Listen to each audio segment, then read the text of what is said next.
Cierto, la primera clase ya la tienen montada en Cintia por si la quieren ir a ver.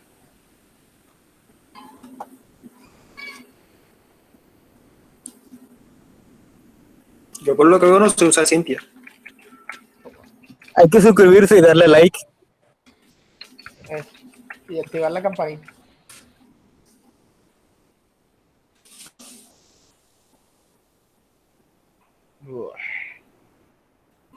Entonces, vamos a presentar.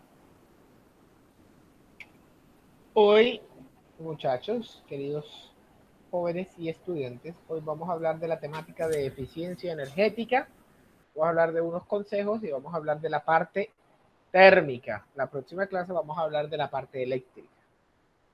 Y vamos a hablar de la primera sesión en la parte térmica. ¿Cierto? Vamos a hablar de algunos consejos de la implementación de la eficiencia energética en la industria. ¿Correcto? Sí, Cés. Sí, señor. Perfecto. Entonces empecemos con una parte de la introducción, y es que la eficiencia energética es una herramienta, obviamente, que ayuda a reducir el consumo energético de los sistemas eléctricos y térmicos. Hoy en día, gran parte de la eficiencia energética está concentrada en reducir costos. Pero, ¿qué es lo que se busca en realidad? La eficiencia energética no solo se busca en reducir costos, sino en reducir costos y aumentar los beneficios ambientales. ¿Correcto? No. ¿Correcto? Sí, sí. Sí, señor. Perfecto. Entonces, el objetivo principal está orientado a que tengan un panorama general de las medidas de eficiencia energética y obtener la capacidad de evaluar sistemas energéticos dentro de diferentes procesos productivos. Esto es la idea que quiero con la que se quede en el día de hoy. Tener herramientas para poder evaluar sistemas energéticos dentro de diferentes procesos productivos. Entonces, hablemos de la eficiencia energética, y es que muchos procesos, muchas empresas, muy pocas empresas practican lo que es la eficiencia energética y están preocupados por los resultados medioambientales, que debería ser hoy en día uno de las principales pautas para hablar de lo que es eficiencia energética, por todo esto del calentamiento global y de que nos vamos a morir y esas cosas. Lo real. Correcto. Entonces, la eficiencia energética ya no solo se debe concentrar en ahorrar plata, sino en ahorrar recursos y tener consecuencias preferiblemente positivas o impactos positivos hacia el ambiente. ¿Correcto? Claro. Perfecto. Entonces hablemos de los sistemas térmicos. Los sistemas térmicos, pues obviamente, como su nombre lo dice, son aquellos cuya función es la generación de calor, ¿cierto? A través de, generalmente, la combustión de un combustible con el oxígeno del aire. Ahora, ¿por qué digo generalmente? Porque existen sistemas térmicos que no utilizan combustibles para la generación de calor.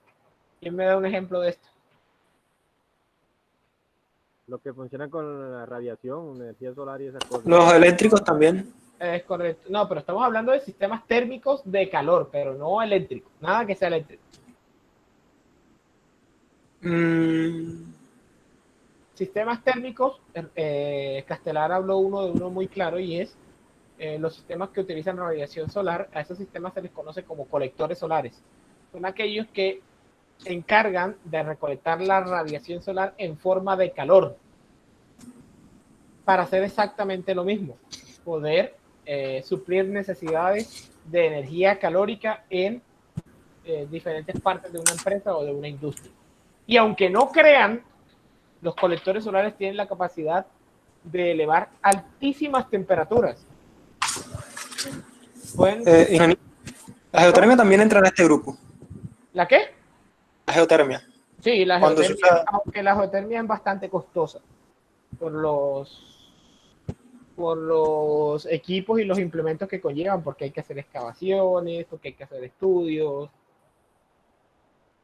Entonces, se utiliza muy pocas veces, a menos de que sea para alta generación de energía. ¿Correcto? Correcto. Perfecto. Ahora, se utilizan para cubrir necesidades térmicas de calefacción y agua caliente y de procesos productivos.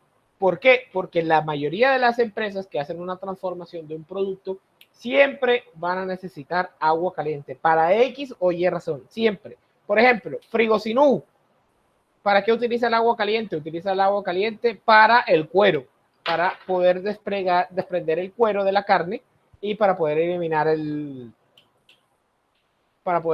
las vellosidades de la piel de la vaca y para poder hacer tratamiento de subproductos como son la sangre en polvo y otros subproductos como los huesos, y eso se utiliza siempre el agua caliente o el vapor de agua. Y sí, hay un producto que se llama sangre en polvo. Eso iba a preguntar yo de eso, sí, eso sí existe. Es como el aceite en polvo. Sí, como la leche en polvo. Sí, sí existe, Castellano. Sangre en polvo. Es roja, tal cual. ¿Y qué uso se le da? La sangre en polvo, si no estoy mal, se utiliza como es rica en urea y es para enriquecer el suelo. Como una especie de abono. Pensé que era para comer. No. Hombre. Estos son subproductos que se utilizan para otras cosas. Fines, más bien. Ajá, con otros fines. Por ejemplo, la sangre en polvo es rica en urea y sirve para enriquecer el suelo. Ok. ¿Ya? O sea, Sí, muchas empresas van a tener muchos subproductos o muchas necesidades de agua caliente. Por ejemplo, Postobón. Postobón, si mi memoria no me falla, de alguna vez que estuve por allá y estudié el proceso, si no estoy mal, ellos utilizan agua aproximadamente a 150 grados centígrados en una mezcla del 5% de soda cáustica para poder eliminar las impurezas de las botellas que les llegan a ellos, las botellas que son reciclables, las que son reclamables, para poder limpiar las impurezas, ya sea tierra, ya sea cualquier óxido o cualquier elemento que se encuentre pegado a la botella. Entonces ellos utilizan agua caliente mezclada con soda cáustica, que es una suerte de ácido. Y con eso eliminan las impurezas de las botellas para garantizar que la botella, aunque sea reciclada, se sienta como si fuese totalmente nueva. ¿Listo? R. Perfecto. Ahora, existen 3 sistemas clásicos térmicos. 3 sistemas típicos que debe haber, que pueden, en cada empresa deben encontrar al menos un sistema de estos, que es una caldera, o los hornos térmicos, o los sistemas de distribución y utilización de vapor. Vamos a hablar de cada uno de estos, de cómo se componen, cómo se mejoran, con algunos consejos para que ustedes los tengan en cuenta. ¿Correcto? Señor. Ahora hablemos inicialmente de las calderas. Una caldera es básicamente, que creo que incluso todos conocemos que es una caldera, es básicamente un horno que sirve para calentar un fluido a través de un combustible y un comburente. ¿Cuál es el comburente? El aire. ¿Cuál es el combustible? Cualquier tipo de combustible, ya sea líquido o sólido, o gaseoso. ¿Cierto? ¿Esto sirve para qué? Para calentar agua. Dependiendo del tipo de caldera, se va a alcanzar determinadas temperaturas. ¿Qué se genera entonces como producto? Genera como producto residuos sólidos, cenizas, obviamente por efecto de la combustión, y humos o gases de efecto invernadero que se encuentran a temperaturas alrededor de 200 a 1000 grados centígrados. O sea que métele la mano para que veas la cocina que te vas a meter con esos vapores. ¿Correcto? En género. Sí, sí. Perfectísimo. Ahora, en muchos casos, en algunos casos, y esto es una forma de optimización, el contenido energético de estos gases, o sea, la cantidad de energía de los gases, debido a que salen a altas temperaturas, pueden ser reaprovechados para hacer precalentamiento de algunos productos. O sea, para calentar la misma agua que está entrando a la caldera, yo la precaliento, ¿cierto? Y eso hace que se me disminuya el consumo de combustible. ¿Por qué? Porque si ya el agua entra un poco más caliente de lo que entraba antes, el combustible tiene que hacer menos esfuerzo para romper su inercia térmica y llevarla a la temperatura que yo necesite. ¿Correcto? Sí, señor. Perfecto. Claro. Entonces, finalmente, los gases de combustión han cedido gran parte de su temperatura y luego estos son evacuados por una chimenea. Ojo, hay criterios dependiendo del país donde se esté trabajando.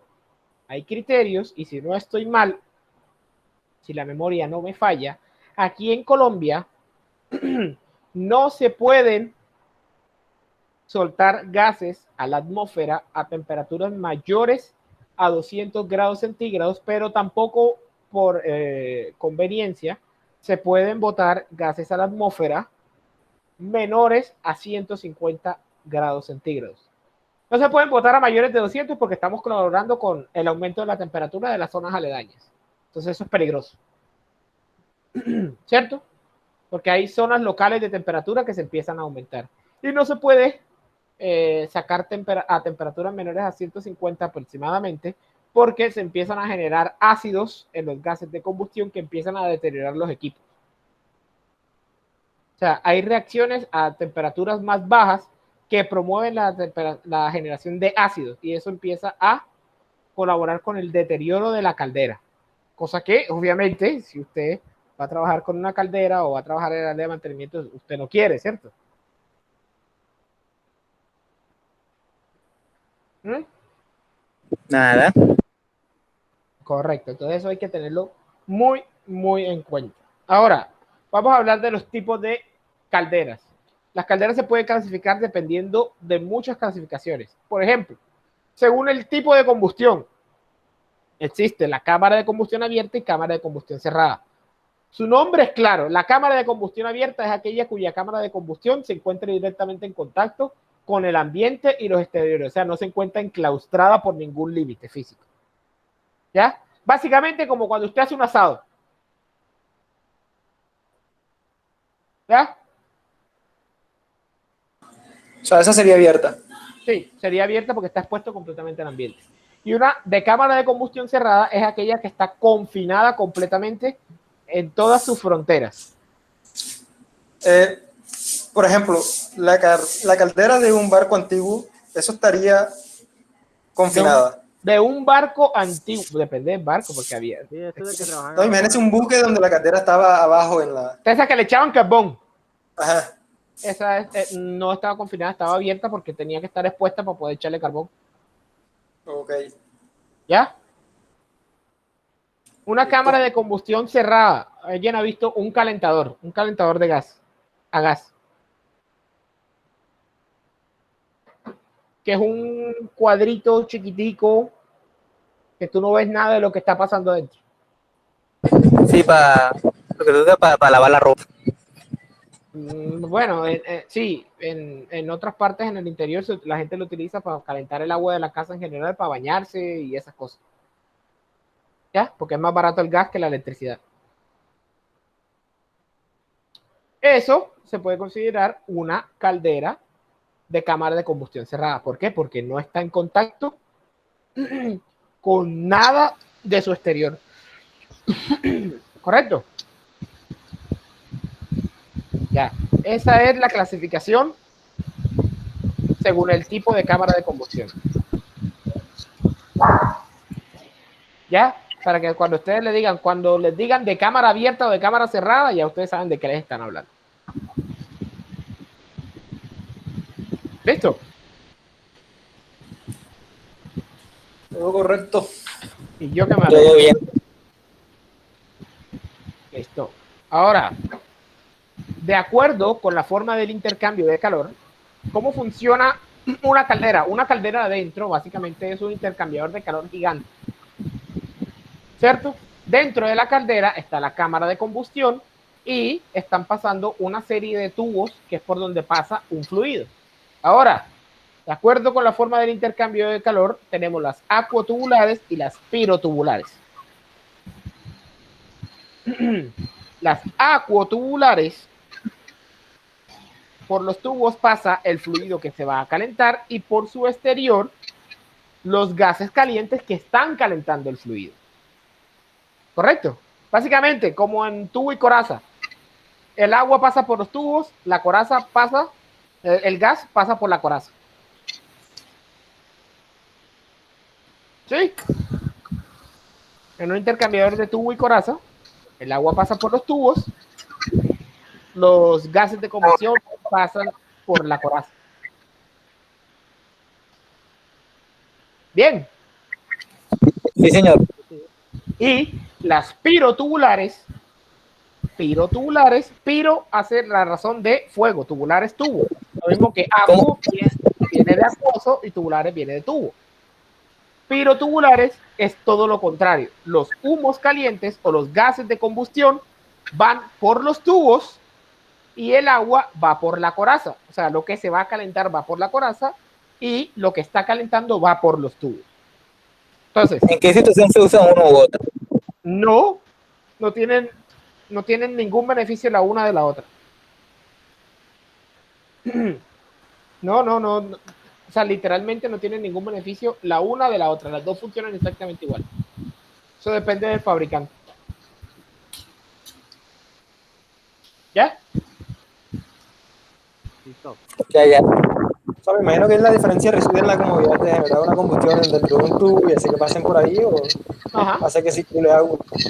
Ajá, correcto. Pero en general, las funcionalidades son exactamente la misma. ¿Ya? Listo. Ahora, vamos a hablar según el tipo de rendimiento. Hablamos de las calderas estándar, las calderas de baja temperatura y las calderas de condensación a alta temperatura. Ahora, una caldera estándar es una caldera para producción de agua caliente, pero que no evapora. O sea, simplemente estoy calentando porque necesito agua caliente para cualquier cosa, que es la que se usan en las casas. ¿Ya? Es estándar y alcanza temperaturas máximas de 70 y 90 grados centígrados. ¿Listo?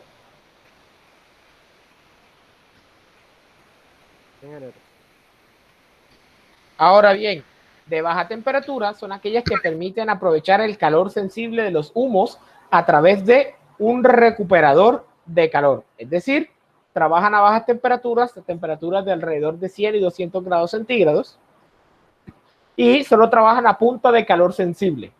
Mientras que de condensación o de alta temperatura están diseñadas para permitir que el vapor de agua de los gases de combustión se condense sobre la superficie de los tubos de humos, consiguiendo recuperar calor latente. O sea, las de bajas temperaturas trabajan solamente con calor sensible, las de condensación trabajan con calor sensible y calor latente, alcanzando incluso mayores temperaturas de 200, 300, 500 grados centígrados e incluso más.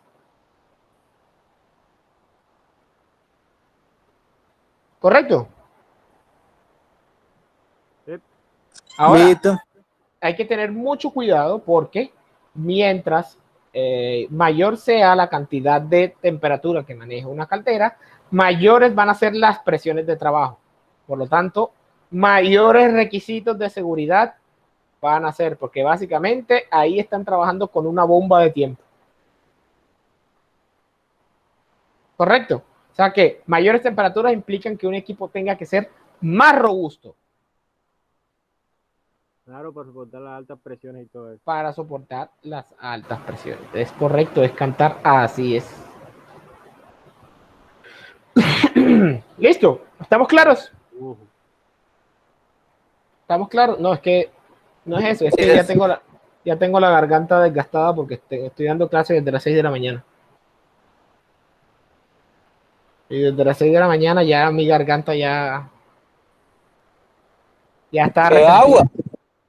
Sí, es más, discúlpenme un momento, ¿puedo ir a tomar agua? ¿Qué le bebe agua?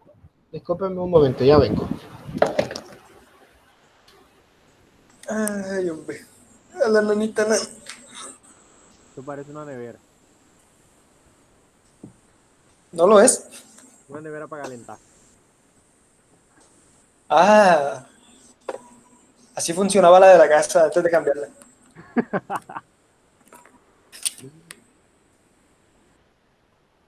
Creo que esa no te es efectiva para estos climas. No, no. Ah, tocó por un tiempo enterrar la comida como se hacía antes. Pobreza, vale. Wow. Y el Oviedo está ahí. Ni idea, a lo mejor se metió una chapetera ayer, No se ha levantado todavía. me imagino. O todavía está tirándolo.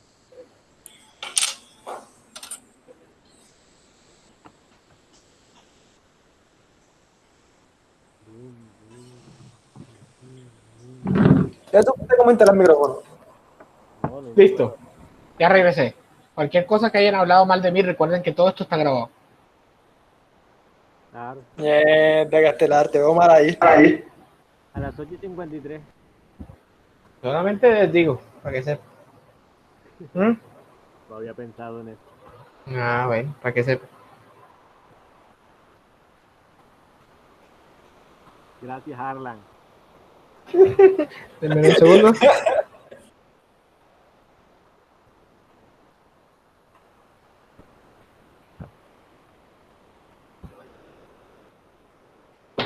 Listo. Entonces continuamos.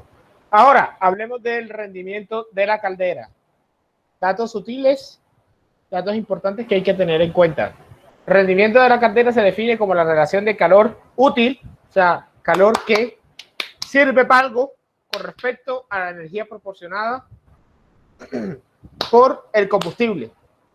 Ahora, calor útil, ojo, calor que sirva para algo, porque si recuerden que en una caldera pueden haber muchas fugas de calor.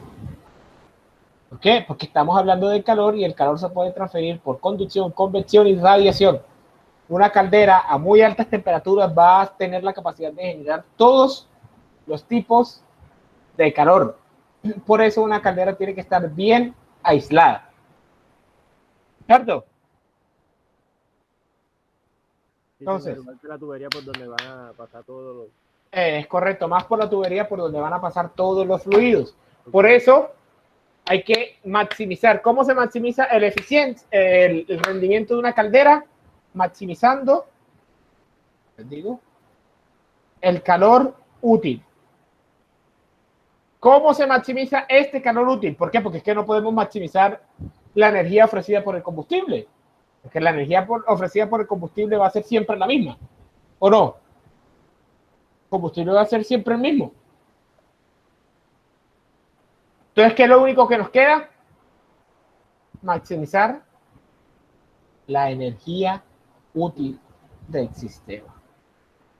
¿Cómo hacemos o cómo maximizamos esto? Evitando fugas, evitando pérdidas de calor, evitando problemas en los aislamientos, que es lo que vamos a ver ahora. Ahora, para evaluar el rendimiento es necesario disponer de varios elementos que yo les mencioné en la clase pasada. Específicamente para una caldera, se necesita un analizador de gases que proporcione concentraciones de oxígeno, dióxido de carbono y monóxido de carbono.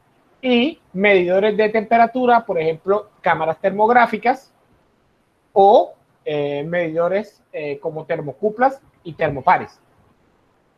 Para medir temperaturas de paredes de caldera y temperatura de gases. ¿Correcto? Sí, sí. Eso es lo que necesitamos principalmente para evaluar el rendimiento de una caldera. Ahora, indicaciones. Indicaciones de cómo está trabajando. Estas son indicaciones generales porque ocurre que no podemos decir para todos los combustibles cuando el CO es alto y cuando el oxígeno es bajo, porque eso va a depender del tipo del combustible. ¿Cierto? Ajá. ¿Cómo calculamos eso? ¿Cómo sabemos cuándo el tipo de combustible es el ideal? La caldera trabaja bajo ciertas condiciones, ¿cierto? A usted, el que le vendió la caldera, le tuvo que haber vendido o le tuvo que haber dado un manual, entre muchas comillas, de operación que le dice, vea, esta caldera trabaja utilizando este combustible a esta cantidad de exceso de aire. Si usted conoce la cantidad de combustible, el flujo de combustible y el exceso de aire, usted puede conocer las condiciones de CO y de oxígeno exactos a las que tiene que trabajar su caldera. ¿Correcto? A través de un balance estequiométrico sencillo. ¿Sí o no? Sí, sí. Tenemos reactivos y tenemos productos. Reactivos, combustible, aire. Productos, oxígeno, CO2, vapor de agua. ¿Y qué más? El nitrógeno, ¿no? A veces. Nitrógeno. ¿Y qué más? Y dióxido de carbono. Entonces, a través de balance estequiométrico, usted puede conocer cuáles son las condiciones ideales, porque muchas veces, aunque consideremos algo ideal, luego cuando vamos a medir está no muy lejos, pero está un poco, varía un poco de las condiciones ideales. Pero con eso usted se puede hacer una idea. ¿Cierto? Sí, como para tener una base. Es como para tener una base desde donde yo estoy midiendo. Esto es lo ideal, ¿ok? Yo tengo lo ideal. Ahora, ¿qué me va a ocurrir? Ahora, hablemos de las pautas para seguir para mejorar una eficiencia de una caldera según el problema que esté ocurriendo. Si el monóxido de carbono es muy alto y el oxígeno es muy bajo, quiere decir que está entrando muy poco aire en la caldera. Es decir, está trabajando con cantidades insuficientes de aire para hacer la combustión. ¿Cómo se corrige eso? Fácilmente aumentar la apertura de la compuerta del paso de aire del quemador. ¿Por qué ocurre esto? Porque con el tiempo se pueden ir desgastando los inyectores, entonces se pueden ir bloqueando, se pueden ir tapando, pueden funcionar a más baja marcha, entonces no permiten el trabajo habitual de la caldera. ¿Correcto? Correcto. Perfecto. Ahora, siguiente caso. Dióxido de carbono bajo y oxígeno alto. Caso completamente contrario. Es decir, hay mucho aire. O sea, está entrando mucho aire a la caldera. Solución, lo contrario. Si la anterior era abrir las compuertas, en esta es cerrar las compuertas y restringir un poco el paso del aire. ¿Listo? Sí, señor. Ahora, olvidé mencionar una cosa, un nombre muy técnico a los valores de análisis. Cuando existe CO, muchas veces no van a encontrar CO como tal en un análisis de gases, sino que van a encontrar una palabra que se llama inquemados. Los inquemados son elementos que no terminaron de reaccionar. Normalmente el CO es un elemento que no ha terminado de reaccionar porque no se ha terminado de oxidar y transformarse en CO2. Entonces, cuando les hablen en alguna parte, en alguna lectura que ustedes hagan, cuando les hablen de inquemados, le están hablando principalmente de monóxido de carbono. ¿Listo? Listo. Perfectísimo. Entonces, continuamos con el siguiente caso.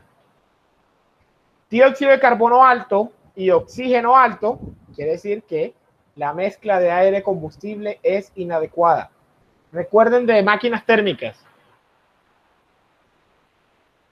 Ustedes vieron combustión en máquinas térmicas. Supuestamente tuvieron que haberlas visto, ¿o no? ¿Qué es lo que preguntó? Y ahí se hizo lo que se pudo. ¿Cómo que ahí se hizo lo que se pudo? En máquinas Literal. térmicas, Lo que en pasó máquinas fue térmicas tuvieron que haber visto combustión, ¿cierto? Sí, sí, sí lo vimos, pero lo que Sí, pasó sí. Así al que final todo- de eso- ¿Cómo? al final de eso solo hicimos un trabajo que en realidad no sabemos ni cómo lo sacamos.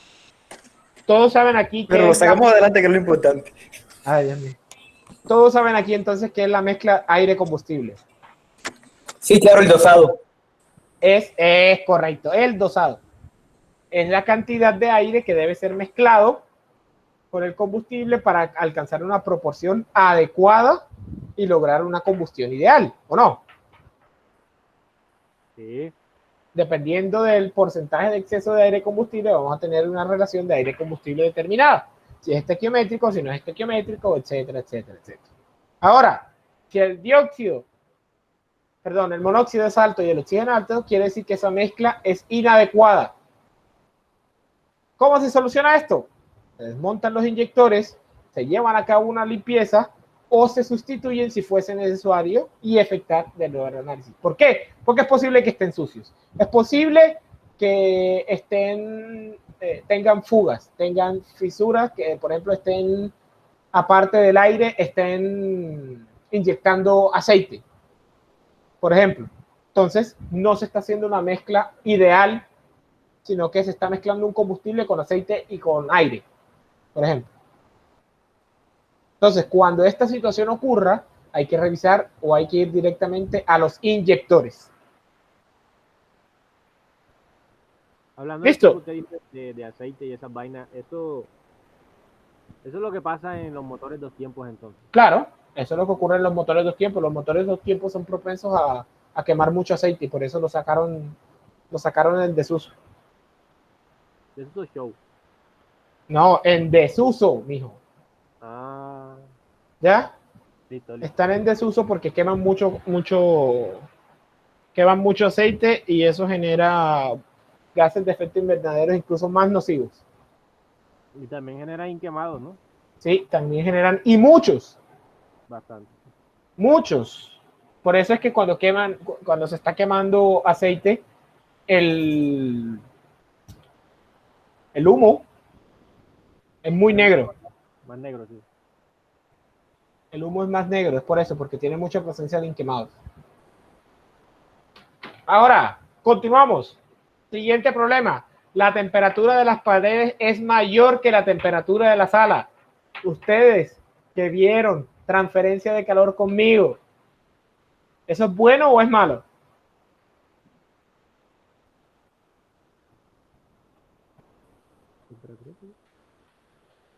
¿Ah? Ahí se da una transferencia de calor, la temperatura de las paredes a la temperatura de la sala. Entonces es malo, bueno, se sentiría incómodo. Es malo, pero no solo porque uno se siente incómodo, es porque las temperaturas de las paredes, hablo de las temperaturas de las paredes de la caldera. ¿Ya? ¿Qué está pasando? Ya. Quiere decir que hay pérdida de calor. Sí, se está dando transferencia de calor ahí. Si hay pérdida de calor, quiere decir que la caldera no está aprovechando todo el calor necesario para calentar el agua. O sea, una caldera está funcionando bien cuando tú la tocas y está a la misma temperatura del ambiente. Si está muy caliente o si está relativamente caliente, esa caldera está funcionando mal. Quiere decir que el aislante ya está deteriorado. Solución: Sustitución del aislante. sustitución del aislamiento. O cambie la caldera. ¿Listo? Claro. Perfecto. Ahora, y el último caso, temperatura de los gases por encima de 230 grados centígrados. ¿Qué quiero decir eso? Que hay algún problema en el interior de la caldera y hay un fallo en el intercambio de calor. ¿Por qué? Porque los gases no deberían salir a mayores temperaturas, a temperaturas tan altas. ¿Qué hay que hacer? Limpiar la caldera o instalar un economizador de calor. Vamos a ver más adelante qué es un economizador de calor. ¿Por qué ocurre eso? Porque el hollín poco a poco se va pegando dentro de la superficie de la caldera y el hollín funciona como un aislante térmico. Como funciona como un aislante térmico, evita que todo el calor de los gases de combustión se transfiera hacia el agua. Y eso, muchachos, pues obviamente es muy malo. ¿Correcto? Sí. Solución. Claro. Solución. Abra esa vaina y límpiala. ¿Listo? Listo. Ujú. Listo. Entonces continuamos. Ahora, ¿cuándo hablamos de que hay que hacer una sustitución de la caldera? Esto no se hace mucho porque la gente es muy cují, pero la verdad es que si lo harían, serviría mucho. La vida útil de un equipo, de una caldera, es de más o menos 15 años. Con un buen mantenimiento, de aproximadamente 15 años. Mucha gente puede llegar a tener calderas, es más, la caldera que hay en Frigo Sinú tiene más de 20 años de estar en funcionamiento. Eso nadie lo hace. Y eso generaría un ahorro importante. Lo que pasa es que la inversión de una caldera es significativa, es bastante significativa. Entonces muchas veces la gente lo que prefiere es seguir arreglándole y seguir arreglándole y seguir arreglando. ¿Correcto? Ahora, ¿cuándo se cambia? En dos situaciones. Primero, de haber superado la vida útil y haber disminuido su rendimiento significativamente, o de haber detectado serios desperfectos de la caldera que obliguen a cambiarla. Un desperfecto serio que explota. Nada más. Oh, vaya, yo no habría pensado, Eso es un poco serio, ¿sí me entiendes? Demasiado. ¿Ya? En esas situaciones se cambiaría a una caldera. Eso la gente casi no lo hace. La gente prefiere sacarle jugo hasta el último momento a una caldera. Casi no explotan entonces. No, casi no explotan. La verdad es que casi no explotan. Y si explotan, mijo, hasta ahí llegaste. No queda empresa. Ahí no va a quedar empresa que supla eso. Ahora, hablemos de los economizadores y los precalentadores. La imagen de arriba es una imagen sacada de mi tesis de maestría. Por eso es que tienen unos numeritos que ustedes no van a entender y ya se los voy a explicar. Ahora, ¿qué es un economizador y un precalentador? Un economizador, hablamos cuando con los gases de salida de la caldera precalentamos agua y la ingresamos a la caldera para disminuir los costos de combustible. ¿Por qué? Porque como lo que les estaba diciendo ahorita, si aumentamos la temperatura de ingreso del agua, se gasta menos energía del combustible para llevarla a la condición que nosotros queramos y generamos un ahorro. ¿Correcto? Eso es un economizador. Y un precalentador es lo mismo que un economizador, solo que es para aire. En vez de agua, es para aire. ¿Correcto?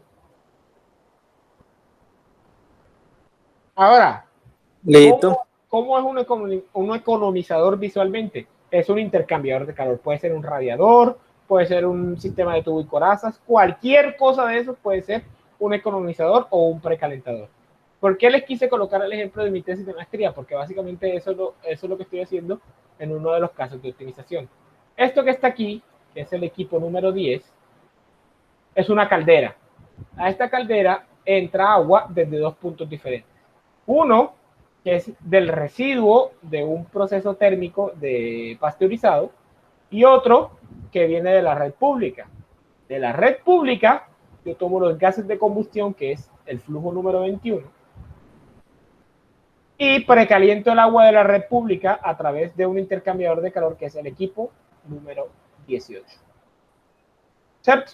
Entonces yo hago que los gases salgan a una temperatura ideal a la que sí pueden ser expuestos al ambiente, y al mismo tiempo precaliento el agua para evitar que esta caldera tenga un consumo exagerado de combustible. ¿Correcto? Tenían una pregunta del equipo 9 que... El equipo 9, esto es una bomba. Esto es lo que hace que todo esto se esté moviendo. Y, okay. ¿Sí? No, pregunta, lo que quieras preguntar. No, ya entiendo. ¿Ya? Eso es lo que genera el movimiento de todo. Es más, quieren que les muestre un esquema de uno de los casos de mi tesis de maestría, que a mí no se nos haga. Tesis de maestría. Caso 1. Miren todo lo que yo manejo.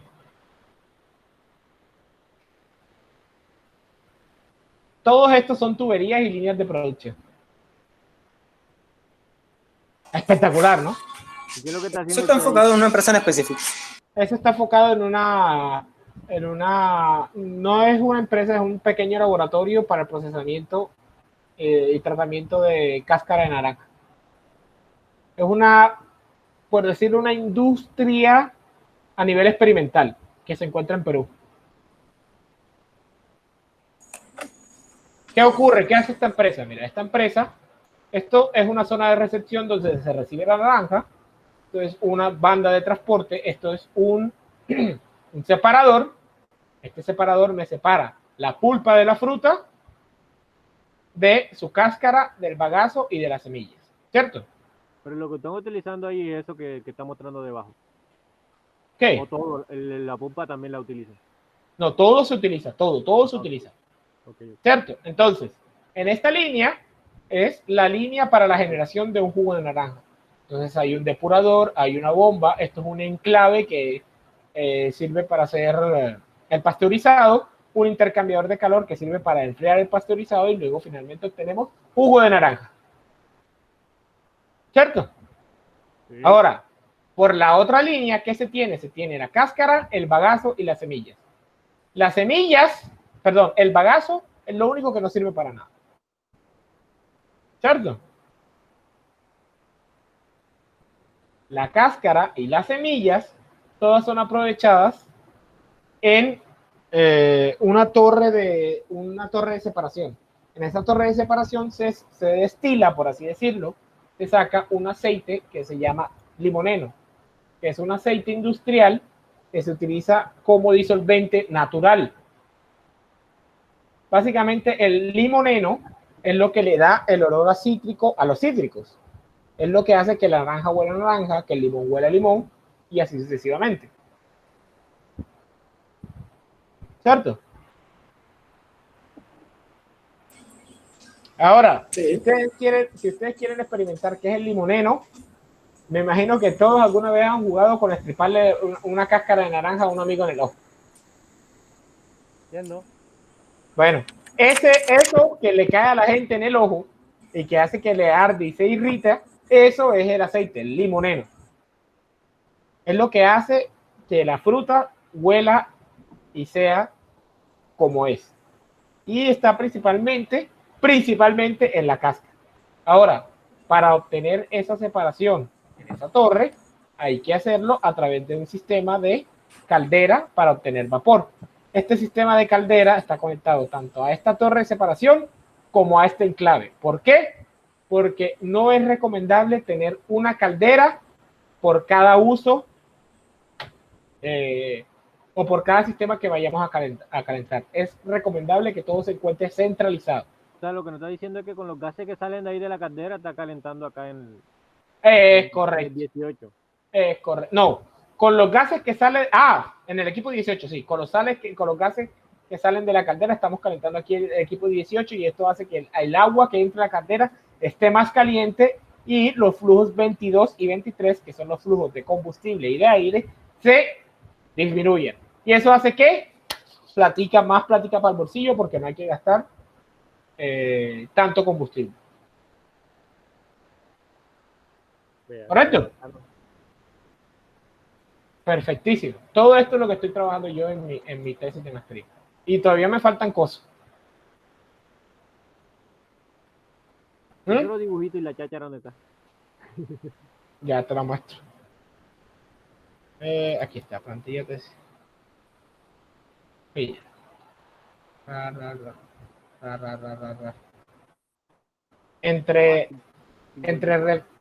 Entre referencias, mira, solamente en referencias. Esta página está aquí. Solamente en referencias. Joñe, déjame, está cargando el documento. No me deja ver. Está cargando el documento y se demora en abrirlo.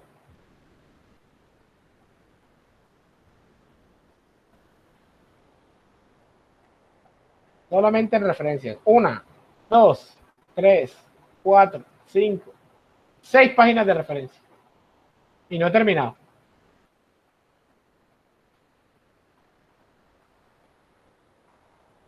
Todo esto escrito por mí.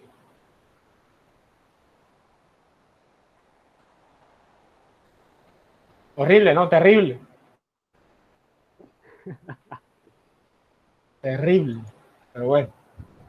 Continuamos entonces.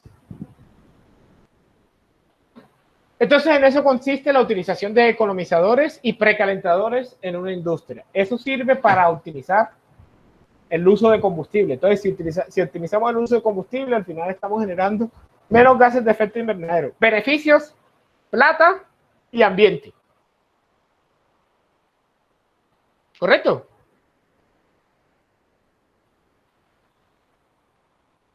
Claro.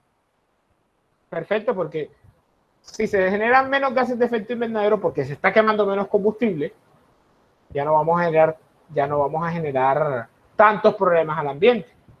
Por lo tanto, nos ahorramos una platica y al mismo tiempo estamos colaborando en el ambiente. Eficiencia energética. Es a lo que quiero llegar. ¿Listo?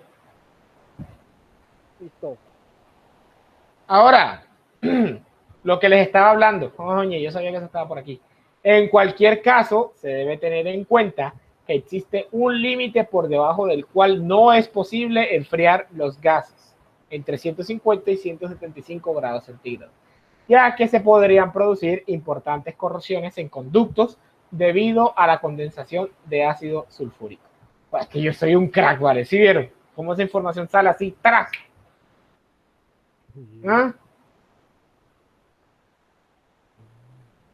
¿Ah? O sea, por debajo de esa temperatura, No es, los gases, no es recomendable que los gases sean expulsados al ambiente porque se empieza a generar ácido sulfúrico. Y el ácido sulfúrico es un elemento corrosivo que te va a comer los elementos. por eso que ocurre la lluvia ácida que llaman. El ácido sulfúrico es el principal generador de la lluvia ácida. ¿Y por qué se da el ácido sulfúrico? Por el azufre presente en los combustibles. ¿Cuál es el combustible con más azufre? ¿Quién me lo dice? Carbón mineral. No, bueno, aparte de ese, el combustible líquido. ¿Verdad que es combustible líquido? ¿Cómo? No sabría decir. El ACPM. Por eso es tan barato. El ácido. El diésel. Hombre, el diésel es tan barato porque tiene mucho contenido de azufre. O sea, es muy poco amigable al ambiente. Una camioneta diésel es la cosa más contaminante que tú puedes, en la que tú puedes andar. Si tú quieres colaborar al calentamiento global, cómprate una camioneta diésel. Por La eso verdad, siempre ¿verdad? tengo todos esos vehículos viejos que funcionan ¿Qué con ocurre diésel. con el biodiesel? Tiene menos contenido de azufre. Tiene más contenido de azufre. El biodiesel. El diésel. Diésel. No, No el no, por eso le biodiesel. pregunto, ¿qué ocurre con con el biodiesel? El biodiesel no, eso ya es otra cosa. El biodiesel es el mismo diésel, pero sin los componentes de azufre. ¿Y es por qué? Porque es proveniente de la biomasa. Y la biomasa es conocida por ser un combustible o ser el combustible con la menor cantidad de azufre posible. Y el azufre influye en el poder calorífico del combustible. Sí, porque el azufre no aporta al poder calorífico del combustible. Un combustible con mucho azufre disminuye su poder calorífico porque la masa se está gastando la cantidad de azufre y no aporta nada en la quema. ¿Cómo así? O sea, si un combustible tiene alto contenido de azufre, está gastando masa, por así decirlo, en tener azufre y no tener elementos que son combustibles. Oh, ok. ¿Ya? O sea que a mayor contenido de azufre, normalmente el poder calorífico del combustible decae. ¿Ya? Y no existe una forma como que de pronto, bueno, con un elemento externo de que se pueda reducir esa cantidad de azufre en él. Es muy difícil de separarlo y eso es muy difícil de separarlo, sí se puede, pero eso haría que ese combustible sería muy costoso. ¿Sí me entiendes? Por eso es que lo venden así. Sí, entiendo, sí, entiendo. ¿Ya? La opción es obtener directamente el biodiesel ya sin el azufre, o sea, no separarlo, sino obtener directamente el diésel sin azufre. Por eso está la moda del biodiesel. No, que esa vaina no funciona igual, eso es mentira. El biodiesel funciona igual o incluso mejor que el diésel. Tiene las mismas propiedades que el diésel. ¿Por qué se llama bio? Porque no proviene de combustible fósil. Listo. ¿Ya? Ok. Porque no proviene de un combustible fósil, porque viene de la biomasa, viene de plantas. Esa es la única diferencia entre el diésel y el biodiesel, pero tienen las mismas prestaciones. ¿Correcto? Si usted llega a un viejo y le dice, no, yo no le he hecho esa vaina a ese biodiesel porque eso no funciona el carro igual. Falso. Puro mito de viejo. Pero qué vaina con los viejos, la clase va a Sí. tener que los viejos no sé qué, y los viejos no sé qué, y los viejos no sé qué. Y es puro mito de viejo. Puro mito de viejo. Lamento, pero es verdad. Ah, pero bueno. Ajá, pero bueno. Listo. Ahora, vamos a las medidas de ahorro generales para una caldera. Es lo que nos interesa. Entonces, una serie de medidas adicionales que pueden ayudar a incrementar el rendimiento de una caldera. Son procesos que hay que seguir frecuentemente para mejorar el rendimiento de una caldera. Primero, purgar los circuitos para eliminar el aire que pueda haber quedado atrapado en el interior, ya que disminuye la transferencia de calor. Acordémonos del curso de transferencia de calor. El aire estancado funciona como un sistema de transferencia de calor por conducción, ¿cierto? Ahora, el aire tiene muy baja conducción térmica, por lo tanto, se puede considerar un aislante. Como es un aislante, que hayan burbujas o aire dentro de nuestra caldera es perjudicial para la transferencia de calor, porque no permite que se dé completamente. Por lo tanto, cada cierto tiempo, dependiendo del calibre de la caldera, cuando se haga mantenimiento, hay que hacer una purga de aire de la caldera para evitar fallos y que su rendimiento sea el mejor posible. ¿Listo? El aire Sí, se encuentra dentro de los tubos por donde va el agua, ¿cierto? O sea, lo que está claro. diciendo es que los tubos deben ir sin ningún tipo de aire, de Ajá, con la cavitación. menor cantidad de aire posible. No, ojo, cavitación y aire es diferente. No, no, te enredé al hablar. Cavitación es que hay un cambio de fase. Aire es aire. ¿Cierto? Listo. Segundo, revisar el estado de los componentes del sistema como bombas, ventiladores, etcétera, y proceder a su mantenimiento de ser necesario. Esto es obvio. Todos los equipos hay que hacerles mantenimiento constantemente. Si no se les hace mantenimiento constantemente o revisiones esporádicas, no van a funcionar como deben y entonces la caldera no va a poder entregar la prestación necesaria al sistema. ¿Cierto? Sí. Listo. Ahora, las pérdidas en las purgas, acuérdense, purgar los circuitos de aire, siempre va a generar una pérdida de agua o una pérdida de vapor.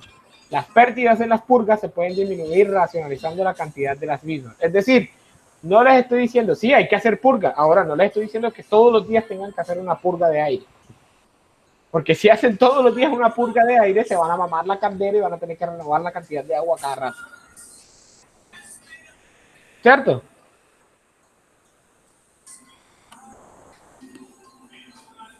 ¿Sí o no? Sí, sí.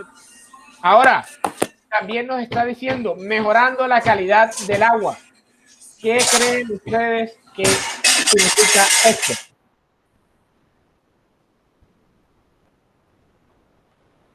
¿Tiene que ver con o sea, a la temperatura a la que entran o qué? No, no tiene que ver con la temperatura que entra. Tiene que ver con lo que se encuentra mezclado con el agua. Ocurre, Entre más pura sea el agua. mm, a ver, sí, por así decirlo, pura, pero no sin nutrientes. Ojo, son dos cosas diferentes. Porque hay minerales que son beneficiosos para el agua, pero si tú la purificas mucho ya tienes agua destilada y el agua destilada, al contrario, no es beneficioso para muchas cosas. ¿Cierto? Ajá. Por ejemplo, si tú tomas agua destilada, tú te vas a deshidratar, ¿sabías eso? Eso que no tiene minerales, no tiene nada de eso. No tiene nada. Entonces, por ósmosis, en vez de el agua hacerte algún aporte, tu cuerpo va a aportarle minerales al agua. O sea que lo que tú vas a hacer es enriquecer la orina. ¿Ya? O sea, beber agua destilada es lo peor que tú puedes hacer porque en vez de aportarte minerales al cuerpo, te roba minerales al cuerpo. ¿Cierto? Porque existe una vaina de esa entonces. ¿Cómo? Porque existe una vaina de esa entonces. Porque en muchos casos sí se utiliza el agua destilada para algunos casos de la química que sí son necesarios que el agua sea pura. Pero para tu consumo humano no. O sea, no. También sirve para tratar heridas. También sirve para tratar heridas, es correcto, porque ¿cómo es que se llama la palabra? Hombre, como no tiene impureza, no te va a infectar. Ah, para limpieza y vaina así. Ajá, para limpieza y cosas así, es correcto. Ahora, cuando hablo de mejorar la calidad del agua, quiere decir que disminuir en gran medida las impurezas, por ejemplo, sales y otros elementos. ¿Por qué? Y este experimento lo pueden hacer en su casa. Tomen el agua de la llave. Y si tienen algún termómetro o algo para medir temperatura, calienten esa agua y midan a qué temperatura empieza a En mi ebullir. casa no hay llave. No joda, coge de la totuma. Eche. Dinero, y usted cuando habla de aguas, ¿está refiriendo también a agua salada o algo así? ¿O eso sería? Sí, a eso es lo que voy. A eso es lo que voy. Ese es el ejemplo que quiero tomar. Tome usted agua, ¿cierto? Caliéntela de la pluma y mida la temperatura. El agua va a ebullir a aproximadamente 99.99 grados centígrados, o sea, 100 grados centígrados, ¿cierto? Normal. ¿Sí o no? Ajá. Ahora tome la misma cantidad de agua y póngale una cucharada de sal. Mézclela completamente hasta que se disuelva toda la sal y haga el mismo experimento. ¿Qué va a ocurrir? Se debe calentar más rápido, ¿no? Debe huir más rápido. No, señor. Sí, a menor temperatura. No, señor. Se desplazan ¿No? los puntos de evaporación y congelación. Sí, señor. Por la adición de la sal. Por la adición O de sea, la sal. ¿va a necesitar más temperatura o menos temperatura? Va a necesitar A más mayor temperatura. Es posible. Imagínate, porque cuando yo hago espagueti, se tarda más en hervir el agua. Es correcto. Es decir, Algo que molecular o algo así. ajá, es efecto porque la energía, la sal roba energía al sistema. Necesita más temperatura para que se consiga el mismo efecto. Ah, por eso es que la sal sirve para conservar el frío. Es correcto. Eso que uno se lo pone hielo para que se desconecte. Por eso es que si tú coges hielo y le echas sal y te lo pones en la piel, te quemas. Estás viendo por la cerveza y esa. Tú quieres hacerte una quemadura de hielo. Coge un cubo de hielo, No, gracias. cúbrelo completamente de sal y póntelo en la piel. 1 segundos. Tendrás una quemadura de hielo y una cicatriz eterna para toda tu vida. ¿De grado? Ah, deja cicatriz. No sé de qué grado, depende de la cantidad de tiempo que lo dejes. Deja cicatriz, sí. Es quemadura fría. Es una quemadura fría. A ver, nuevamente entonces, ¿qué hace? Hace que los puntos de ebullición y de congelación se desplacen. Es posible que esa agua Al revés también sería lo mismo. ¿Cómo así que al revés sería lo mismo? Y enfría el agua esa con sal. Ah, se congela a una temperatura más baja. Se congela a temperaturas inferiores a 0 grados centígrados. Ok. Y, por ejemplo, esa agua que ebullía a 100 grados centígrados, ahora, por ejemplo, va a ebullir a 101 o a 102 grados centígrados. Y mientras más sal le eches, más notorio va a ser ese desplazamiento de los puntos de ebullición y el punto de congelamiento. Por eso Y hay que mejorar la calidad del agua. Si el agua tiene muchas impurezas, va a necesitar cada vez más energía para que ésta sea evaporada. Y eso, miren, ¿en qué se va a representar, muchachos? En costos. dinero. En costos, es correcto. ¿Sí? Ingeniero, no existe, por ejemplo, algo que se le pueda agregar para que ocurra lo contrario. O sea, que lo desplace, pero no a más, sino a menos. A ver, que yo sepa, no. Que yo sepa, Échale candela a esa vaina. ¿ya? Que yo sepa, no. Pero puede ser, o sea, recuerden que yo no tengo todas las respuestas. Pero que yo sepa, no. Y que no se le ocurra medir la temperatura ahí con un termómetro de mercurio. Son muchas explotar, no jodas. Bueno, entonces ya saben. Recomendaciones. Por eso, no sé si alguna vez ustedes han escuchado la palabra salmuera o salmuela. Sí, salmuera. Sí, La salmuela es una mezcla a una determinada proporción de agua y de sal, ¿cierto? Ajá. Ahora, la salmuela, en muchos casos, por ejemplo, un caso físico que se puede ver es en la Universidad del Norte. La Universidad del Norte utilizan salmuela como refrigerante. ¿Por qué? Porque se puede llevar a temperaturas más bajas, a 0 grados centígrados, sin que se congele el agua. ¿Por qué? Por la mezcla de agua y sal. Vaya dato perturbador. Y eso se utiliza como refrigeración. Así es como refrigeran todas las zonas en la Universidad del Norte. Utilizan un chiller, que es una caldera invertida, por así decirlo, que en vez de calentar, enfría el agua.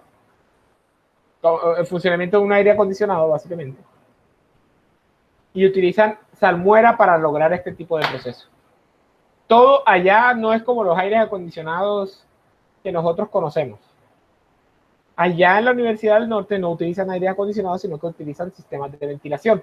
Entonces, esta salmuera desplaza y a través de intercambiadores de calores tienen ductos de aire, y estos ductos de aire con los intercambiadores de calores hace que el aire se enfríe y eso hace que se ventile y se mantenga refrigerada todas las zonas de la universidad. Todo es centralizado desde un centro industrial o un centro frío, por así decirlo. Bacano, ¿no? Oye, soy bacano. Lo que es La Plata. En la Universidad del Norte, o sea, en una universidad hay literalmente una industria adentro. ¿Mm? Y la industria Sí. del maíz que tenemos por allá por los tamarindos, por allá. Yo me imagino. Yo me imagino. Listo. Continuamos entonces. El rendimiento de las calderas a baja carga es menor que a plena carga. O sea que no es recomendable nunca que una caldera funcione a media marcha. Siempre tiene que funcionar a marcha completa. ¿Qué se hace con el agua? Hay que aprovecharla de alguna forma. Si no, los costos se van a subir exageradamente. ¿Ya? Ahora, si no se puede hacer que se utilice todo el agua, existen calderas más pequeñas y en muchos casos resulta conveniente instalar varias calderas pequeñas que se vayan encendiendo o apagando en función de la necesidad del distrito. ¿Correcto? Por así decirlo, calderas que van conectadas en serie una tras otra y se van encendiendo o apagando en función de las necesidades que se requieren. ¿Correcto? Ingeniero.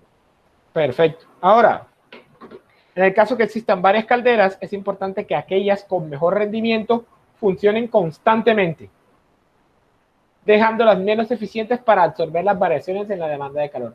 Es decir, obviamente, esto es por sentido común. Si yo tengo dos calderas, una más eficiente y una menos eficiente, ¿cuál voy a dejar funcionando siempre? La más eficiente, porque es la que va a consumir menos. ¿Cierto? Puro sentido común. Sería como Tiene sentido para mí. Las otras serían como un respaldo.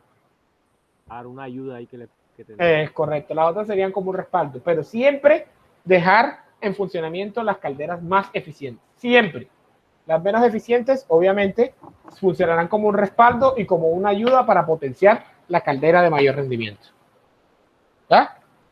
Porque si vamos a trabajar, vamos a dejar las de mayor rendimiento por ahí guardadas y vamos a trabajar siempre con el menor rendimiento posible, los costos se nos van a disparar. ¿Dónde está la eficiencia? ¿Dónde está la eficiencia energética? Es correcto. Listo. Ahora, imagínense, todo eso que llevamos es para este primer ítem, calderas. Faltan hornos térmicos y los sistemas de distribución de vapor. Me emociono. El tema está interesante. Pero eso lo veremos en el próximo video. Sigue creyendo porque apenas van a ser las 7:40. La clase es hasta las 9. Ahora, un horno térmico. Un horno térmico, el principio de operación es similar a las calderas, solamente que los hornos térmicos normalmente se utilizan para calentar sólidos. ¿Ya? Es lo que se utiliza en las fundiciones, en sistemas ¿cómo es? En procesos de moldeado de metales, etcétera, etcétera, etcétera. ¿Correcto? Sí. Listo. Entonces, aquí viene el bug. Debido a la similitud en el principio de la operación de las calderas, las medidas de optimización o de ahorro son similares. Funcionan prácticamente iguales. La única diferencia es que en uno vamos a calentar agua, aquí vamos a calentar sólidos. ¿Ya? Y en está el poco. ¿Dónde está el qué? Ya no se resumió uno con todo lo que dije anteriormente. Ya resumimos un poco tonto. Entonces ya ahí va disminuyendo. Calma, calma. Ahora, ¿qué hay que mencionar con respecto a esto? Hoy en día, los hornos eléctricos están alcanzando eficiencias muy altas. No están alcanzando eficiencias muy altas, poco a poco los van sustituyendo. ¿Ya? ¿Por qué? Porque es más fácil limpiarlos, es más fácil tener control de ellos, porque simplemente con una perilla tú dices, bueno, yo quiero que el horno esté a tanta temperatura. En cambio, con un horno térmico, tienes que controlar el dosado de aire, tienes que controlar la cantidad de combustible que está ingresando. Entonces, son más variables para trabajar en los hornos térmicos que en los hornos eléctricos. ¿Cierto? Sí. Entonces, Pero sí pueden alcanzar la misma temperatura. sí pueden alcanzar perfectamente la misma temperatura, sin ningún problema. Sin ningún problema. ¿Por qué? Porque hay cuando un horno eléctrico se utiliza a gran escala, ya deja de ser utilizado directamente por electricidad, sino que se utiliza por inducción electromagnética. La inducción electromagnética es por generación de campos electromagnéticos que genera el calor a los elementos o a los metales. Si vieron Física 2, ¿no? Electricidad y magnetismo. Sí. ¿Cómo? Claro. La inducción electromagnética en los metales genera que estos metales se calienten. ¿Ya? Ajá. Entonces, muchas veces cuando son hornos a gran escala, no se utilizan directamente con electricidad, sino que se vuelven hornos electromagnéticos. ¿Ya? Claro. ¿Ya? Entonces, por eso sí se pueden alcanzar temperaturas altísimas. Tú no has visto, por ejemplo, los videos de la soldadura electromagnética. Eso es donde se pone morado el... Donde se pone de todos los colores. Blanco, morado, rojo. Hasta llora. Sí, sí lo he visto. Bueno, eso es el mismo funcionamiento, soldadura electromagnética. Ok. ¿Listo? Entonces, Algunas medidas extras, como ya hablamos de las calderas, los hornos funcionan similares, así que no hay que ahondar mucho en ellos. Medidas de ahorro. Es muy importante que el equipo térmico se utilice exclusivamente para los procesos y los productos para los que fue diseñado, no para calentar la comida. No falta, no voy a aprovechar este hornito, voy a echar, poner ahí, joder, que tengo el almuerzo frío. ¿Pero eso sería perjudicial para el mismo horno o para...? Claro, porque estás desaprovechando mucha energía. ¿Ya? Estás desaprovechando mucha energía. O sea, si un horno está diseñado específicamente para un proceso, ¿cierto? Y tú lo subutilizas para un proceso diferente, vas a desperdiciar mucha energía, porque no es su condición óptima de operación. ¿Cierto? Sí. Ahora, los procesos en continuo utilizan generalmente menos energía que los procesos por lotes. Y esto es algo muy importante. Es más barato mantener los hornos prendidos y funcionando que encender y apagar un horno desde cero. ¿Por qué? Por el efecto de la inercia térmica. El efecto de la inercia térmica es lo que hace o es lo que evita que haya cambios abruptos en las temperaturas de un sistema. ¿Cierto? Entonces, un sistema con mucha inercia térmica va a evitar, como son los hornos, va a evitar el cambio abrupto de la temperatura. ¿Por qué? Porque un horno siempre tiende a mantener la misma temperatura, ¿cierto? Ajá. ¿Sí o no? Ahora, si yo quiero hacer un cambio abrupto, tengo que ingresar mucha energía al sistema. Entonces, encender y apagar un horno no es viable porque van a haber picos de consumo de combustible debido a lo que se conoce como la inercia térmica. Si no conocen el término, les pido que por favor la busquen y la próxima clase charlamos de ello. Okay. ¿Listo? Busquen inercia térmica. Es similar a la inercia en la mecánica clásica de movimiento, solo que referido a la termodinámica en sí. Ahora, otra recomendación, automatizar el proceso. La automatización es uno de los medios o uno de los recursos más importantes para abaratar costos y ejercer la eficiencia energética. ¿Por qué? Porque el humano siempre comete errores y nunca ajusta o calibra todo el tiempo a cómo se necesitan las cosas. Entonces, la automatización descargará la labor humana y evitará los errores de la gente. Y eso obviamente va a abaratar costos. ¿Por qué? Porque una máquina tiene mayor capacidad de reacción que un humano. Digamos que se le subió mucho la temperatura a un horno, es más fácil que un equipo esté midiendo constantemente y regulando la temperatura a que una persona vaya a ver, cierra la válvula. Y mientras cierra, ahí se perdió mucha plata. Es correcto. ¿Listo? Sí. Perfecto. Entonces, operar a plena carga implica utilizar menos combustible por unidad y producto y reducción de costos. Lo que le estaba hablando de la operación a plena carga. Eso es repetido, así que no lo voy a volver a hablar. Los gases calientes también pueden utilizarse para precalentar el producto antes de entrar al dispositivo de calentamiento. ¿Cómo? Acá dice lo contrario, ¿no? No. Es muy importante que el equipo técnico se exclusivamente... Los procesos en continuo utilizan generalmente menos energía, lo mismo que trabajar en plena carga. Siempre trabajar bajo la condición óptima. Allá decía algo, en caldera decía algo No, en la caldera decía lo mismo. Si quieren nos devolvemos. A ver. Revisar el calor de los componentes, las pérdidas de las purgas, rendimiento de las calderas baja. Eso. Rendimiento de las calderas baja a carga. A baja carga es menor que a plena carga. Lo mismo. O sea que hay que trabajar a plena carga para que el rendimiento sea el máximo posible. Lo mismo que ocurre aquí con los hornos térmicos. Operar a plena carga implica utilizar menos combustible. Lo mismo, ahorro de energía. ¿Listo? Sí, ingeniero. Ahora, los gases calientes también pueden utilizarse para precalentar el producto antes de entrar al dispositivo. Exactamente lo mismo como las calderas. Los gases calientes se utilizan para precalentar el agua. Aquí se pueden utilizar para precalentar el metal o cualquier elemento que se vaya a utilizar. ¿Para qué? Para ahorrar combustible. ¿Listo?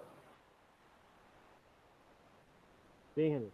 Ahora, si después de optimizar, o sea, ya hizo usted todo el proceso de optimización para una caldera, para un horno, y todavía, por ejemplo, hay gases que le están saliendo a temperatura muy alta porque simplemente ya no pudo hacer más nada, aproveche esa energía en algún otro proceso. Por ejemplo, se puede reconsiderar su uso para producción de agua caliente, para usar limpieza de áreas o equipos, o para calentar aire. O sea, si ya usted gastó todas las opciones de optimización, busque otros pequeños procesos que puedan utilizar esa energía. De poco en poco se hace un gran ahorro. ¿Cierto?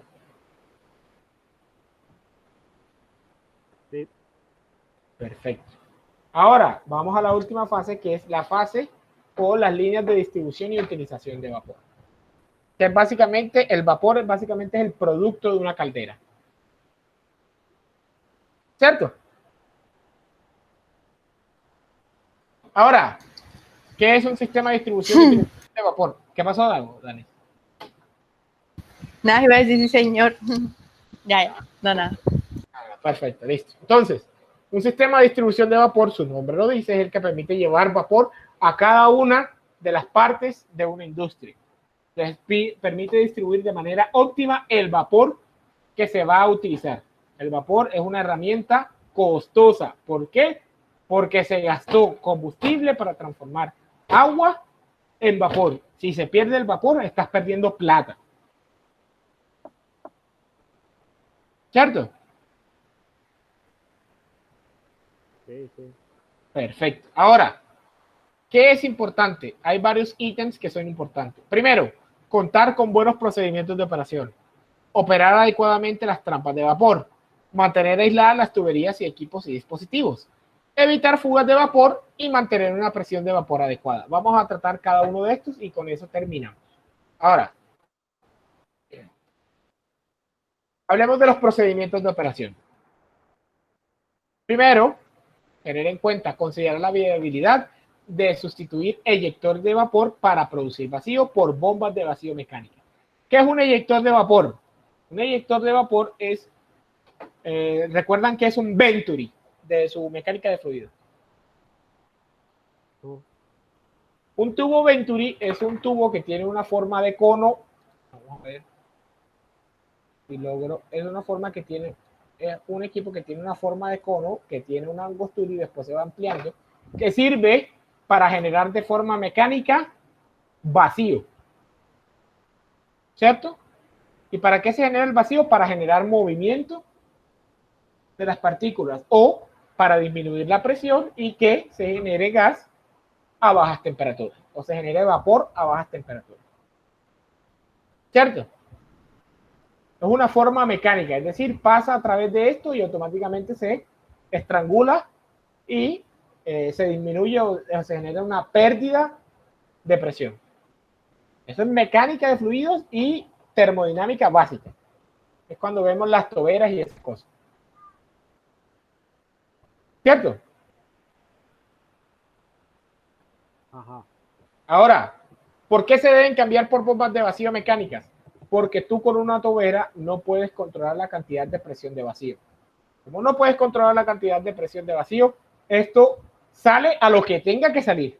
En cambio, con una bomba de vacío, tú puedes controlar los valores de vacío y la cantidad de presión de vacío que tú quieres que tenga tu sistema. O sea, aquí es más control del procedimiento que tú estás operando. ¿Listo?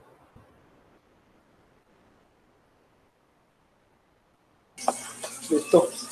Perfecto. Ahora, operar con el menor número de eyectores de vapor. Exactamente lo mismo. Los eyectores de vapor no son eficientes. es algo que se utilizaba hace mucho tiempo porque las bombas de vacío eran muy costosas. No son eficientes. Salen a lo que tengan que salir y luego hay que condicionar ese vapor. Por eso no es recomendable. Obviamente, reparar cualquier fuga que se presente. Si hay fugas, se pierde vapor. Si se pierde vapor, se pierde plata.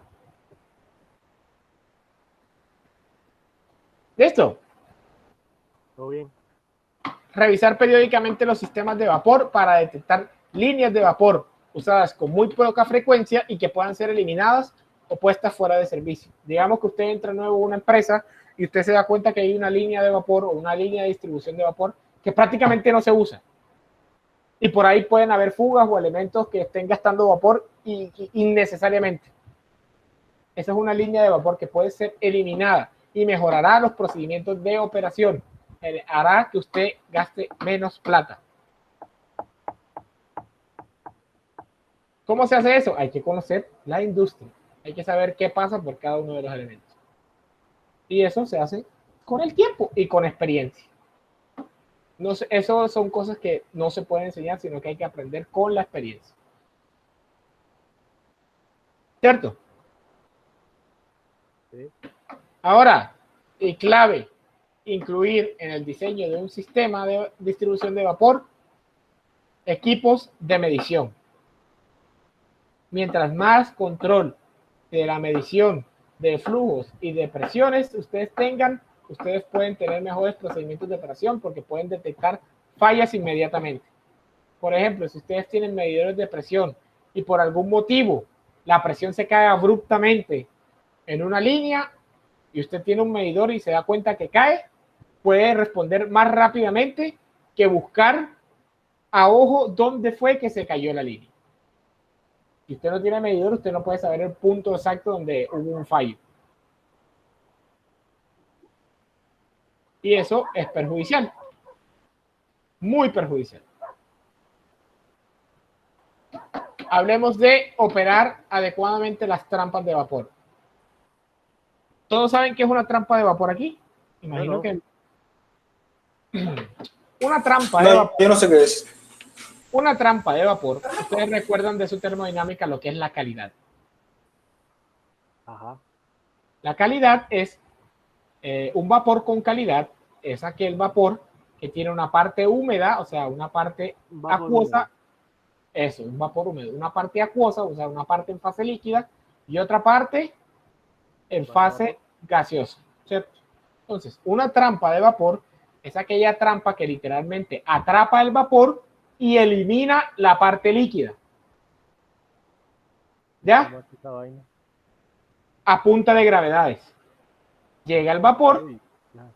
Mira lo que pasa aquí. Esto es muy entretenido. Aquí llega el vapor con el fluido, ¿cierto? ¿Qué hace un gas? Un gas tiende a elevarse, mientras que un líquido tiende a estar siempre en la parte inferior.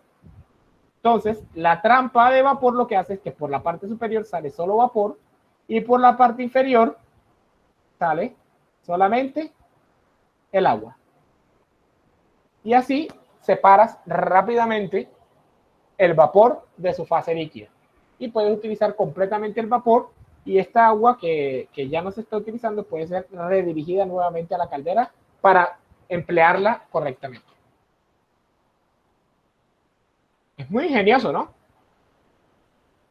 Me sorprendió bastante. Entonces, Bastante. las trampas de vapor sirven para mejorar un sistema, porque a nosotros no nos interesa que un vapor salga por una fase líquida, a nosotros nos interesa el vapor puro. Solo el vapor. En muy pocos casos se requiere que haya condensado. Incluso el condensado en algunas veces puede ser perjudicial, porque puede generar desgastes para los sistemas que no están acostumbrados a él o que no fueron diseñados para trabajar con fases líquidas.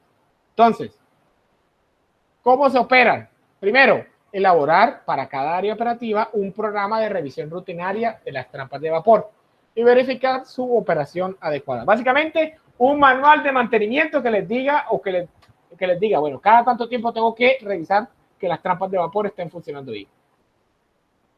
¿Cierto?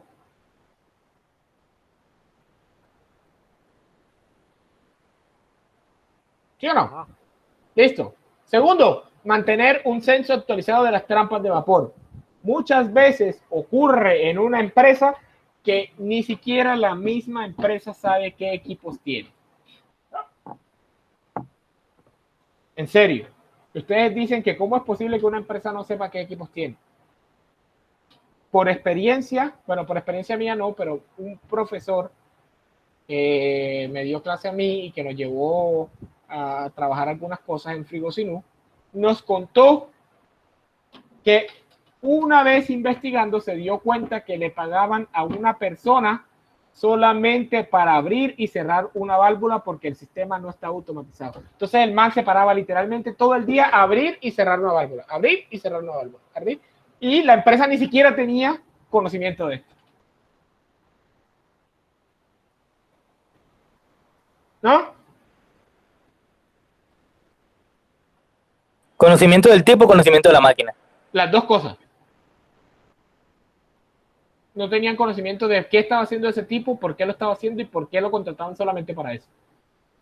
Obviamente no despidieron al tipo, pero automatizaron el proceso y aprovecharon la mano de obra del tipo para otra cosa.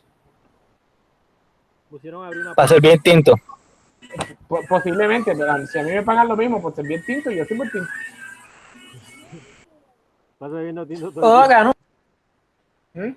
Si a mí me pagaran 2 o 3 millones de pesos por servir tinto, yo sirvo el tinto. ¿Tú no, Castelar? Ah, Roy pasa bebiendo tinto todo el día. No lo pensaría dos veces. Sabroso. Ahora, capacitar al personal operativo y de mantenimiento sobre las técnicas y pruebas de operación de las trampas. Muchas veces, cuando usted, si algún día usted es operario de alguna empresa, hoy en día es normal que el mismo operario sea la misma persona que le haga el mantenimiento a la máquina. ¿Por qué? Porque ya la conoce, sabe cómo funciona y sabe cuál es su funcionamiento regular. Normalmente, ¿qué hace? Recibe apoyo del área de mantenimiento. ¿Cierto? Antiguamente, esto no era tan común porque no era tan fácil conseguir personas con conocimientos técnicos en estas áreas.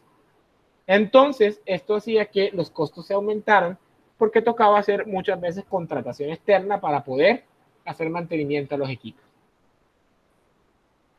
Correcto. Entonces, ¿qué se hace en este tipo de casos?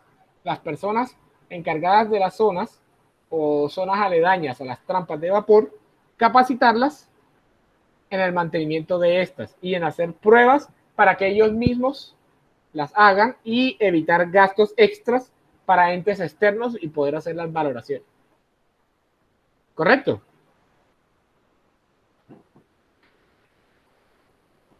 R. Y ahora, finalmente, si una trampa de vapor falla, es posible que a partir de ese punto todo el proceso empiece a fallar porque empiezan a haber filtraciones de líquido, filtraciones de condensado. O sea que este tipo de equipos tienen que tener prioridad en reparación porque pueden afectar muchos procesos que se encuentren delante de este, o sea que sigan después de este proceso. O sea Está que, afectando directamente el fluido de trabajo, ¿no? claro, está afectando directamente el fluido de trabajo. Si está afectando directamente el fluido de trabajo, es prioridad arreglarlo ya. Esto, o sea que estos son equipos prioritarios que son más importantes de lo que aparenta. Ahora, obviamente, mantener aisladas las tuberías y equipos de dispositivos. ¿Por qué? Porque si una tubería está caliente y no se aísla bien, se empieza a condensar y perdiste toda la plata que invertiste en la evaporación de este fluido. Básicamente es eso. Empieza a condensar, empieza a aparecer mucho fluido y empiezas a perder platica. ¿Cierto? Sí. Ahora, ¿cómo se resuelve esto? Haciendo inspecciones periódicas a los aislamientos. Un instrumento que es muy útil son las cámaras termográficas porque permite averiguar o encontrar dónde hay puntos calientes. Porque se supone que estas tuberías no deberían estar calientes. Si están calientes, están funcionando mal. El aislante está funcionando mal. Una cámara termográfica te va a permitir identificar dónde hay puntos calientes y este punto caliente verificar o corregir el problema que esté ocurriendo.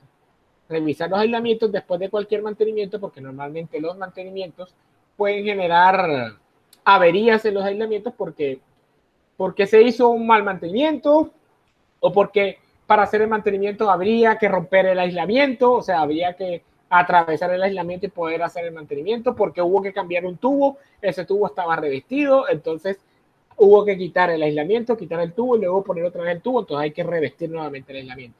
Y bloquear las líneas de vapor que simplemente no estén en operación. ¿Correcto?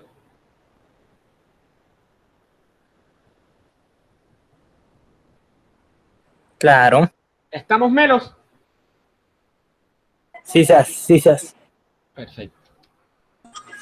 Evitar las fugas de calor. Esto es obvio.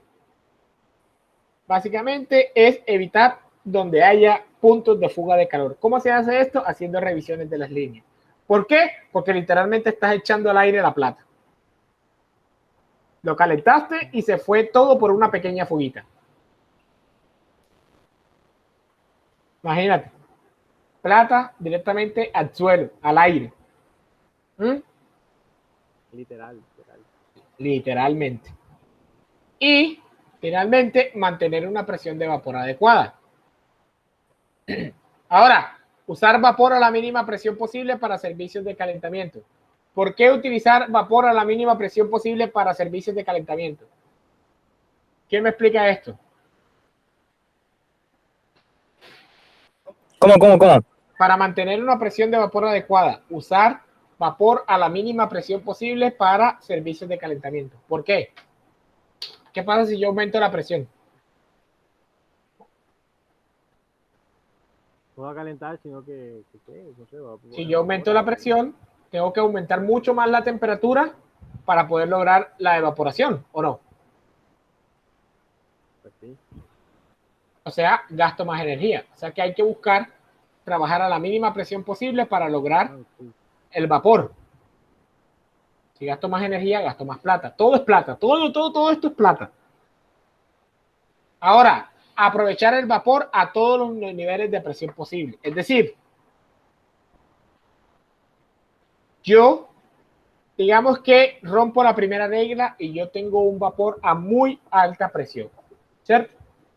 Tratar de utilizar ese vapor a muy alta presión en la mayor cantidad de niveles posibles. ¿Por qué? Porque nuevamente estoy perdiendo plata. Si dejo que se pierda la presión, voy a perder plata. Reutilizarlo en subestaciones, algo así. Es correcto, reutilizarlo en subestaciones y hacer la mayor cantidad de usos posibles bajo la misma presión. ¿Listo? Y existen grandes ahorros cuando se eliminan los venteos, o sea, descargas de vapor y reducciones de presión. Es decir, evitar que hayan pérdidas de presión en las líneas. ¿Por qué? Porque si se evita esto, se logran grandes ahorros. Nuevamente, estamos perdiendo plata. ¿Listo? Todo bien. Con esto, muchachos, terminamos la sesión del día de hoy. La próxima clase, ¿de qué vamos a hablar? Vamos a hablar de la parte eléctrica. Todo esto que hablamos es de la parte térmica. Ahora vamos a hablar de la parte eléctrica. ¿Cierto? Perfecto. Listo. Listo. Listo, muchachos.